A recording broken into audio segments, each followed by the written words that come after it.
Hey football fans! Today I'm diving into the Al Masry vs Simba SC clash, breaking down the stats, team forms and match predictions.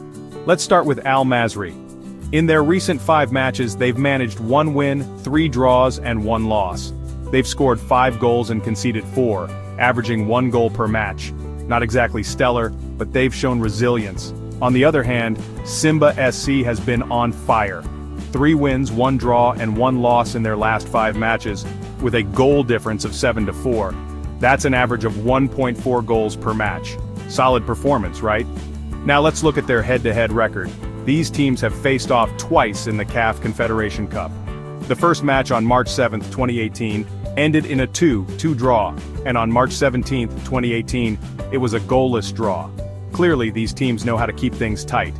What about the stats? Al Masry, in their last 28 matches, have scored 33 goals, averaging 1.18 per game, and conceded 23 goals, averaging 0.82 per game.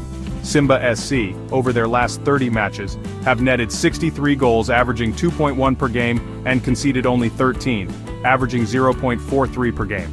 Simba's attack is a serious threat. So what's the prediction? Various analyses suggest a slight edge for Al Masry, mainly due to their home field advantage. The win probability stands at 59% for Al Masry, 15% for Simba SC, and a 27% chance for a draw. The common forecast? A 2-1 victory for Al Masry. In conclusion, while Al Masry has the home advantage, Simba SC's strong offense means this match will be competitive. So, what do you think? Drop your predictions in the comments below. Thanks for watching, and don't forget to like and subscribe for more football insights. Catch you in the next video.